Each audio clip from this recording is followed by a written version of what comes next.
Hi, I'm John Maxwell. When the top companies in the world are looking for trainers, speakers, and coaches, there's one name that stands above the rest, and that's Maxwell Leadership. Our certified team members have gotten proven results for companies all over the globe, and our reputation, I'm proud to say, is second to none. Some of our members have risen to the top of their profession, including the one you're going to meet today. I proudly introduce you to my friend Bob Fabian Zinka. Welcome to the Leadership and Success Podcast with your host, Coach BZ, where we help you lead with purpose and succeed with impact. If you're ready to grow into the kind of leader others want to follow, this podcast is for you. If you're determined to elevate your success and leave a lasting legacy, this podcast is for you. As my mentor, Dr. John C. Maxwell reminds us, everything rises and falls on leadership. Our goal is simple: to inspire you, challenge you, and equip you with insights that can transform the trajectory of your leadership journey. Welcome aboard to another episode of the Leadership and Success Podcast with Coach B.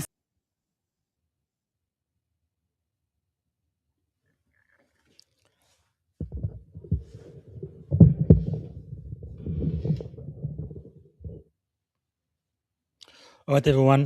Welcome to another episode of this special edition of the Leadership and Success Podcast.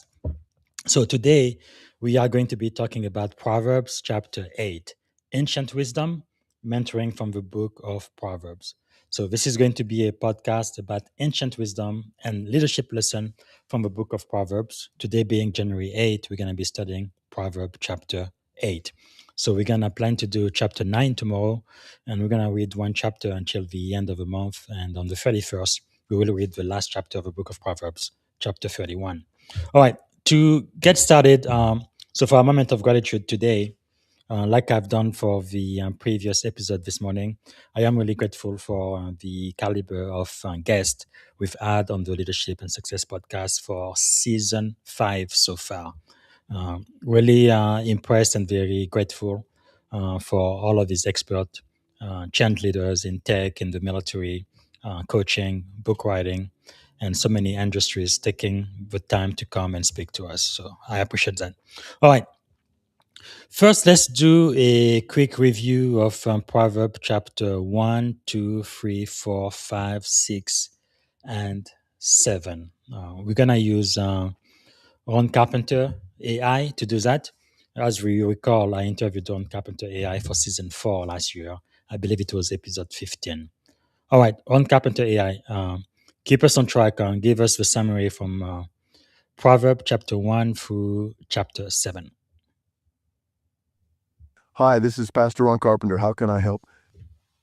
All right, listen closely. Proverbs chapter 1 is all about the beginning of wisdom, and that start is the fear of the Lord. It's about getting wisdom, getting instruction, the spirit of wisdom and revelation so you can see life clearly and make choices that don't mess you up. The whole thing points to the fact that wisdom isn't just a heart posture, a way of living that sets you apart. That's the big idea right there. Chapter 2 picks up from that foundation in chapter 1 and digs into why wisdom is like your best friend, your protector.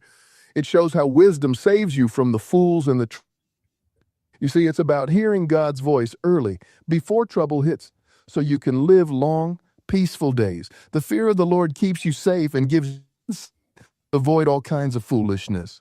That's the big deal there.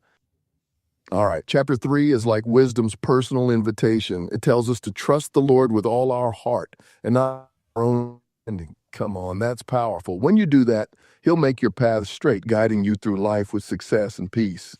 It's about leaning in, not just knowing God's favor daily. That's a dang good life lesson right there. All right, chapter 4 is like the pep talk from your wise, loving dad, telling you to grab hold of wisdom and never about guarding your heart, because everything you do flows from it, and you got to stay clear of folly that leads to destruction. It's a strong companion and your priority, period. That's the heart of it. All right, chapter 5 is a warning about the dangers of temptation, especially the seductive traps that can wreck your life and your future. It's got about staying faithful and wise, not falling for foolish shortcuts or lies that seem sweet and bitter. The message is your eyes locked on what's righteous and don't let yourself get fooled. That's the big point right there. All right, Proverbs chapter 6 is packed with tough love. It warns about foolish promises, laziness, and how God hates those who live among brothers. But the star of the show is that little ant. Man, that ant shows us what diligence and foresight look like, working steady and preparing ahead. That's the kind of wisdom God wants us to get, practical, real, and hard-earned. All right, chapter 7 is like this desperate shout from wisdom warning you about getting caught up in temptation, especially that sneaky kind that looks good but wrecks you. Wisdom screaming for you to wake up, guard your heart, and choose the right way before it's too late. That's the big idea right there. Third is wisdom personified like a woman calling out in the streets, inviting folks to live life the right way. It's about how wisdom was with God before creation, showing wisdom is divine order and foundation for everything. The big idea, listen to wisdom's call and you'll walk in safety and honor. Chapter 9, I'm knocking on the door, y'all. It's calling us to come on in, choose life, and leave the life of.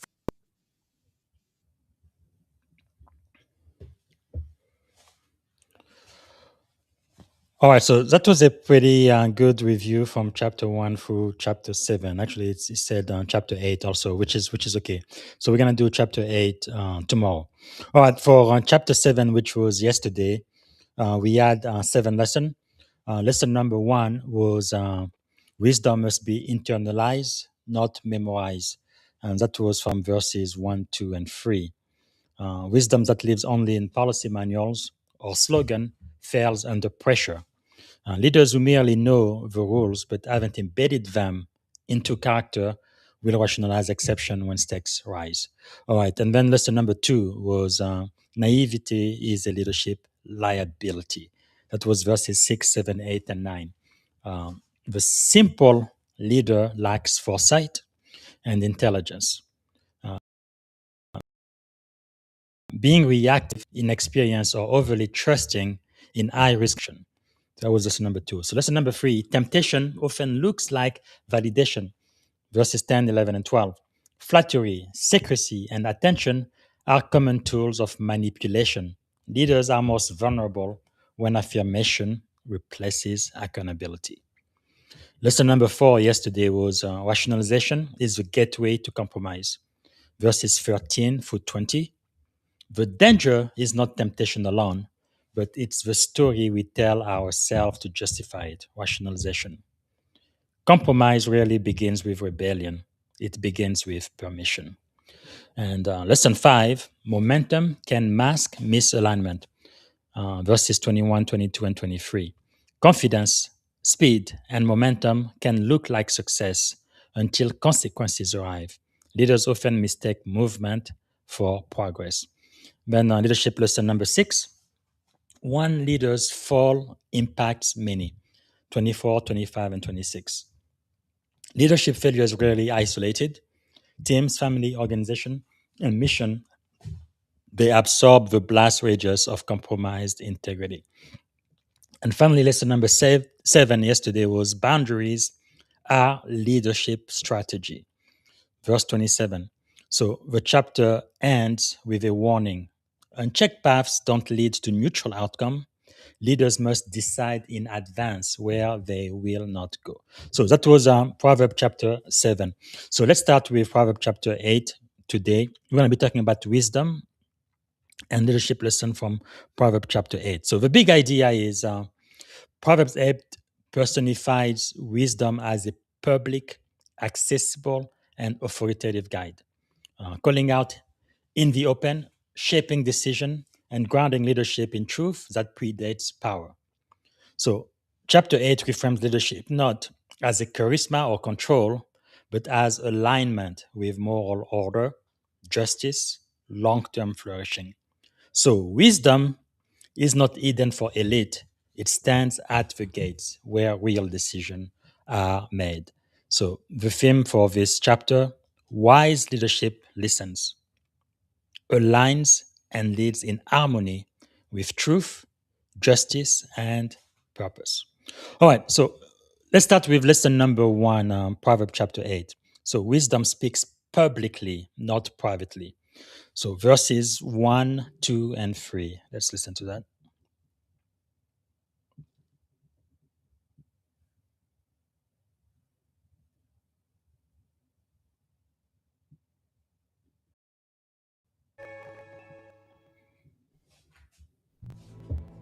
Does not wisdom cry out, and understanding lift up her voice?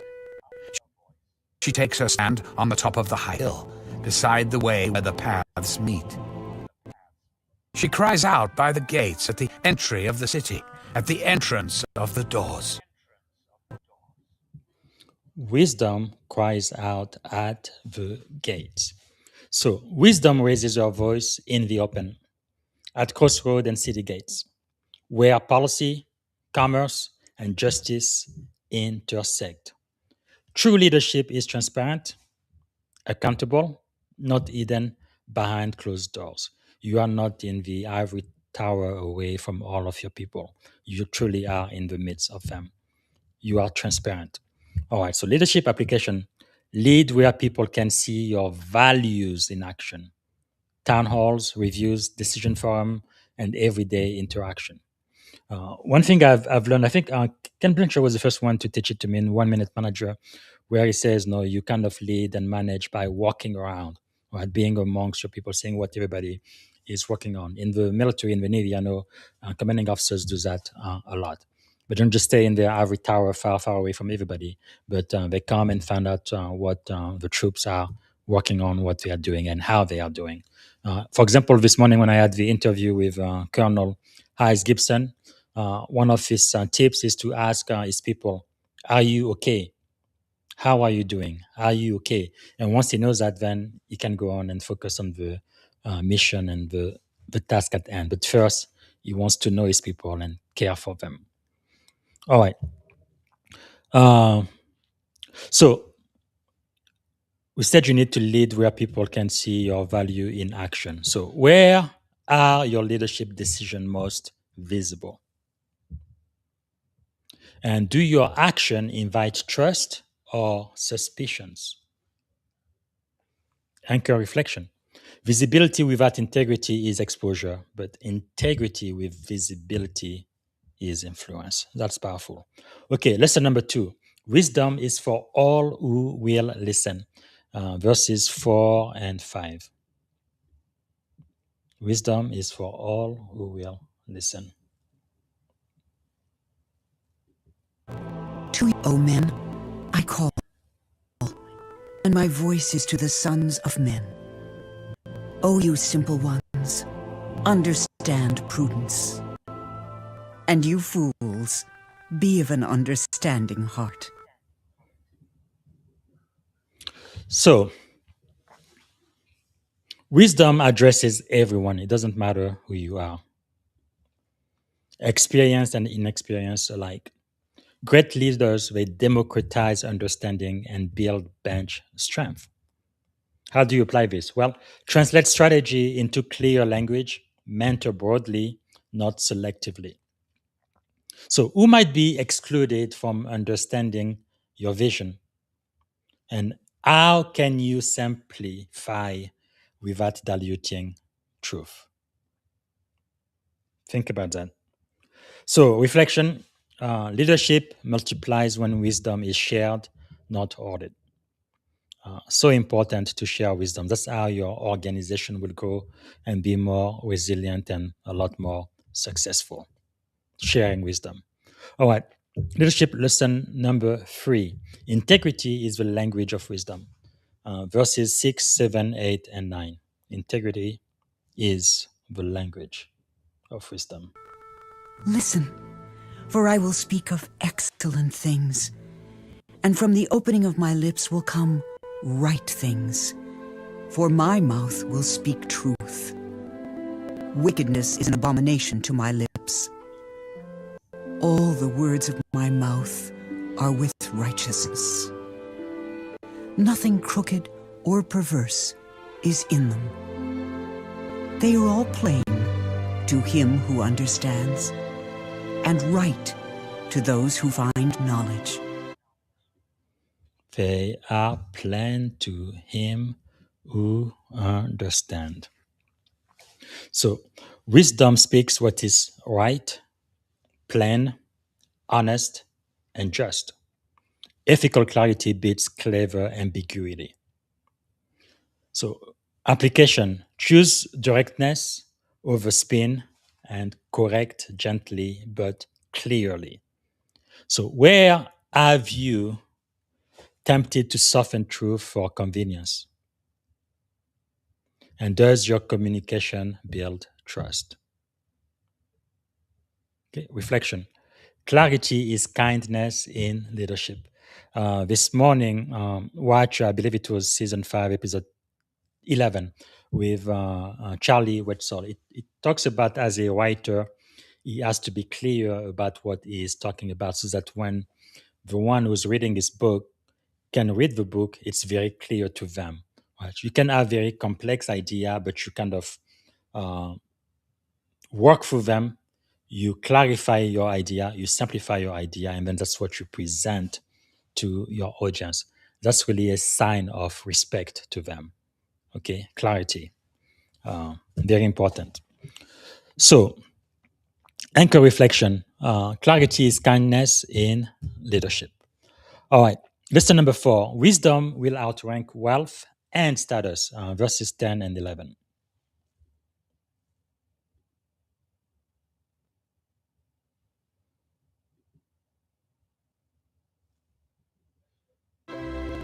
Receive my instruction, and not silver, and knowledge rather than choice gold.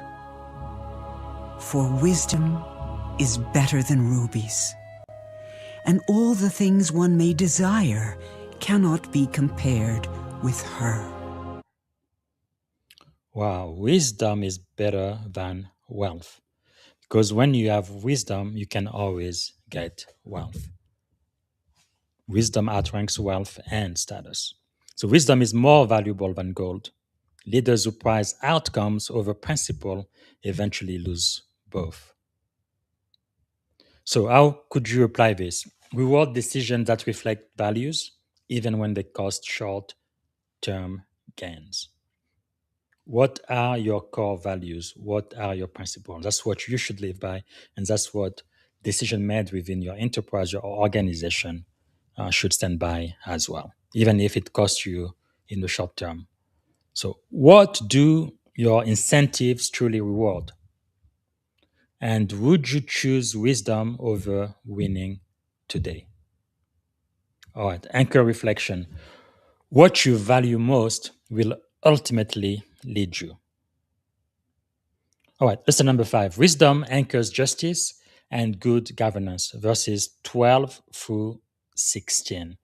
Wisdom anchors justice and good governance. Here we go. I, wisdom, dwell with prudence, and find out knowledge and discretion. The fear of the Lord is to hate evil. Pride and arrogance and the evil way and the perverse mouth I hate. Counsel is mine, and sound wisdom. I am understanding. I have strength. By me kings reign, and rulers decree justice. By me princes rule, and nobles, all the judges of the earth. By wisdom, princes rule and nobles. Wow. Wisdom anchors justice and good governance. So kings rule justly through wisdom. Authority without wisdom becomes tyranny. Wisdom without authority lacks reach. So how do you apply this? Embed ethics into governance, policies, controls, and decision rights. So where does justice need strengthening in your organization? And how do your systems reinforce right decisions? The anchor reflection is power guided by wisdom will build legitimacy. All right, lesson number 6. Wisdom will reward those who seek her. That's verses 17, 18, 19, 20, and 21. Okay, let's listen. I love those who love me, and those who seek me diligently will find me. Riches and honor are with me, enduring riches and righteousness. My fruit is better than gold, yes, than fine gold, and my revenue than choice silver. I traverse the way of righteousness in the midst of the paths of justice, that I may cause those who love me to inherit wealth, that I may fill their treasuries. That I may fill their treasuries. That is what wisdom will do for you. Wisdom rewards those who seek her. So, wisdom will respond to intentional pursuit, and it produces durable prosperity, trust, credibility, and peace. Things that money cannot even buy. So, how do you apply that? So, create rhythms for learning, reading, mentoring, after action reviews. So, how intentionally do you pursue growth right now? And what habits reinforce wisdom in your week? Anchor reflection. What you consistently seek will eventually shape you. All right, now for the final lesson for today, lesson 7. Wisdom precedes and sustains creation. So that's going to be verses 22 through 31. The Lord possessed me at the beginning of his way, before his works of old. I have been established from everlasting, from the beginning, before there was ever an earth. When there were no depths, I was brought forth. When there were no fountains abounding with water. Before the mountains were settled, before the hills, I was brought forth. While as yet he had not made the earth, or the fields, or the primal dust of the world. When he prepared the heavens, I was there. When he drew a circle on the face of the deep, when he established the clouds above, when he strengthened the fountains of the deep, when he assigned to the sea its limit, so that the waters would not transgress his command. When he marked out the foundations of the earth, then I was beside him as a master craftsman. And I was daily his delight, rejoicing always before him, rejoicing in his inhabited world. And my delight was with the sons of men. Wow. Now, therefore, My delight was with the sons of men. All right, so wisdom existed before creation, order before execution. Enduring leaders design before they deploy. One thing Brian Tracy, one of my mentors, taught me was, you kind of have to measure twice and cut once. Before you do anything, before you execute, you have to think through it first. You have to think on paper. Do it on paper. Imagine it first, and then execute. So think before you act. So how can you apply this? Invest in planning, architecture, and principles before scaling action. So where are you moving faster than your foundation allows right now? And what first principle should govern your next move? Anchor reflection. Sustainable leadership is built, not rushed. All right. Now, Proverbs 8 reminds us that leadership aligned with wisdom is not reactive or reckless. It is intentional, it is just, and it is rooted in enduring truth.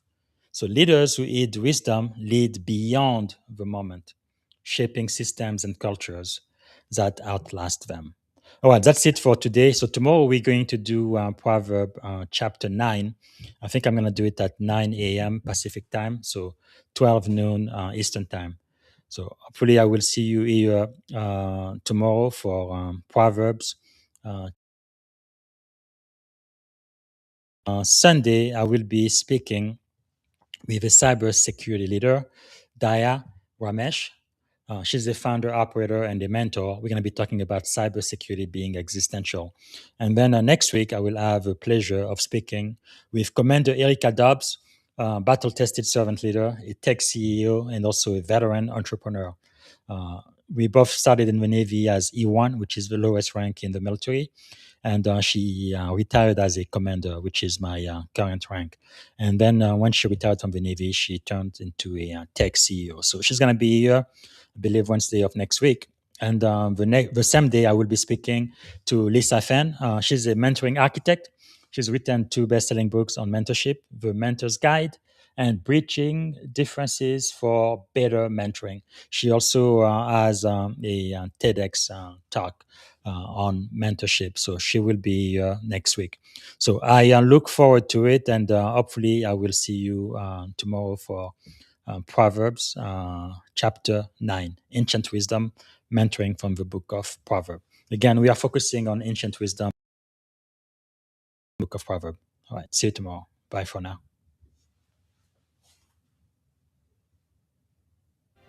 Thank you for tuning in to the Leadership and Success Podcast with your host, Coach BZ. If today's episode added value to your leadership journey, be sure to subscribe, share, and join us again for more wisdom nuggets on how to lead better and achieve greater success.